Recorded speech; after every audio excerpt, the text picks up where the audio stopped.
সম্মানিত ভাইদের প্রতি রইল আমার আন্তরিক ভালোবাসা এবং অভিনন্দন। আমার নাম মোহাম্মদ ইব্রাহিম মণ্ডল। সবাই আমাকে আপনারা চিনেন, খামখেয়ালি চ্যানেলের আমি একজন ভাই।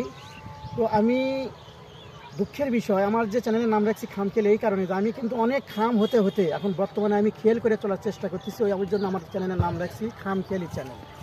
তো বর্তমানে আমি আপনাদের উদ্দেশ্যে কিছু কথা বলতে এসেছি। সেটা হচ্ছে কি জানেন, আমি বিদেশ যাওয়ার জন্য আমার একটি দালালকে আমি বিশ্বাস করে তাকে টাকা দিছিলাম। যে আমার জীবনের একটা আশা ছিল যে আমি নিজের টাকায় যদি হজ করতে না পারি, আমি ওখানে যে মাদ্রাসা ক্লিনার অথবা মসজিদ ক্লিনারের কাজ করে আমি ওমরা যেন হজ করতে পারি এবং আমার বৃদ্ধ বাবা মাকে পাশে যেন আমি দাঁড়াতে পারি এবং আমার পরিবারের পাশে যেন আমি দাঁড়াতে পারি। এই উদ্দেশ্য করে আমি আমার এই টাকাগুলো আমার গ্রামের এক দালালের হাতে দেওয়ার পরে সেই টাকাটা আমি মার খাই। আমাকে প্লেন টিকিট ভুয়া দেওয়া হয়। একে একে 3টি প্লেন টিকিট আমাকে ভুয়া দিছে এবং আমাকে একটা ভিসা দিছে। সে মানে আমাকে যে বলছিল যে মাদ্রাসা ক্লিনার, সেটাও দেয়নি, দিছে আমাকে একটা মানে জাল একটা মানে ভিসা। তো যাই হোক, আমি আপনাদের উদ্দেশ্যে একটা কথা বলতে এসেছি। সেটা হচ্ছে কি জানেন, আমি মনে করতেছি এটাই আমার এখন বর্তমানে প্রবাদ জীবন। তো আমি এই যে দেখতে পাচ্ছেন, আমি করতা নদীর পাশে এই আবাদগুলো আমি করছি। এখানে আমি এই 3 বছরের জন্য আমার একটি ভাই আমাকে তাই ভালো মনে করে, আমি যেহেতু বিদেশের টাকা মার খেয়েছি, সেই ভাই দানবীর ভাইটা আমাকে এই 3 বছরের জন্য এই জমিটা আমাকে দিছে।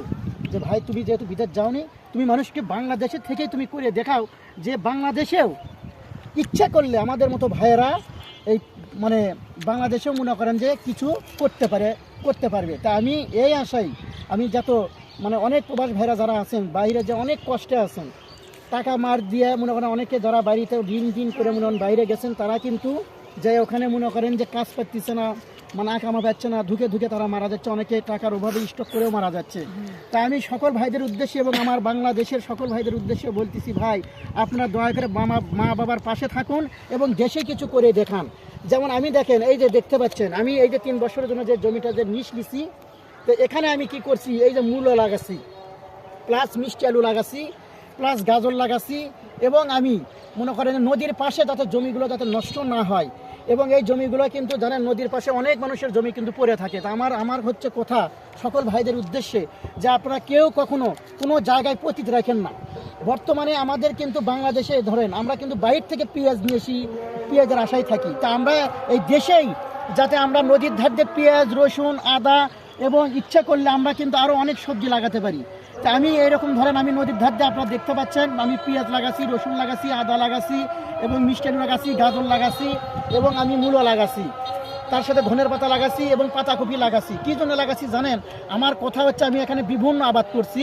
এই আবাদগুলো করে আমি আমার প্রবাস সোনার ভাইদেরকে আমি মানে দেখাতে চাচ্ছি যে ভাই, তোমরাও অনেকে যারা প্রবাসে যে কষ্ট করতেছো, তারা দেশে আসে যারা মায়ের খেছো টাকা, এইরকম মনে করো তোমরা যদি নিজের জমি নাও থাকে, অন্যের জমি নিয়ে তোমরা এইভাবে মানে চাষবাস করো। ইনশাল্লাহ তোমাদের বাবা মার পাশেও থাকতে পারবে, তোমরা দেশেই কিছু করে খাওয়াতে পারবে। এবং দেশের মানুষরা আমাদের মতো যদি এইরকম সবগুলো সবজি আবাদ যদি সঠিকভাবে করি, নিজে যদি আমরা বিদেশ যে ধরেন, আমরা কিন্তু কেউ বলে আমার সাথে কথা বলে মানে অনেক প্রবাস ভাইয়েরা যে 12 ঘন্টা ডিউটি করেন।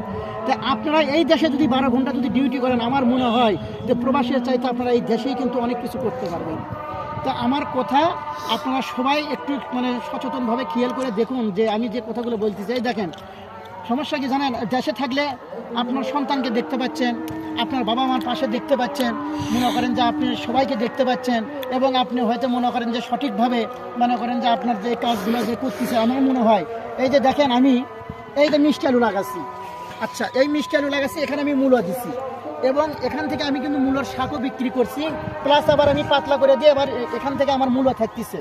এই মূলোটা তোলার পরে আমার আবার থাকতেছে মিষ্টি আলু। তো এই মিষ্টি আলুটা থাকতেছে, এই মিষ্টি আলুতে কিন্তু প্রচুর পরিমাণে ভিটামিন। আমরা কিন্তু ইচ্ছে করলে এই মিষ্টি আলু দিয়ে, আমার একটা পুকুর আছে, এটা কিন্তু প্রমাণিত, আমি যেগুলো কাজ করি প্রমাণিত।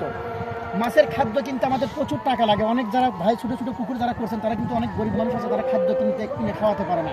তা আপনারা শুনেন, যদি এই মিষ্টি আলু, যেমন ধরেন অনেক মিষ্টি আলু ভালো, যেগুলো বিক্রি করার পরে যেগুলো মিষ্টি আলু নষ্ট হয়ে যাচ্ছে, এই নষ্ট মিষ্টি আলুগুলো দিয়ে আপনারা সিদ্ধ করে যদি ওই পুকুরে মাছে খাওয়ান, দেখেন আপনাদের পুকুরের মাছগুলো কেমন হয়। আমি কিন্তু প্রমাণিত, আমি সিলভার মাছ ছাড়ছিলাম, আমি কিন্তু দীর্ঘ আমার 3 মাস আমি এই মিষ্টি আলু খাওয়াছিলাম। ওই মিষ্টি আলু খাওয়ার কারণে ওই সিলভার মাছগুলো ইলিশ মাছের মতো ওসার হয়ে গেছিলো। এটা আমি প্রমাণিত, আমি প্রমাণ ছাড়া কোনো কথা বলি না। আপনাদের বলতেছি আপনারা এই ধরনের কাজগুলো করবেন। যাতে সবাই সচেতন থাকুন, দেশেই কিছু করে খাওয়ার চেষ্টা করুন, বাবা মার পাশে থাকুন, সন্তানদের পাশে থাকুন, ভালো থাকুন, সুস্থ থাকুন। আসসালামু আলাইকুম। আর একটা কথা বলুন।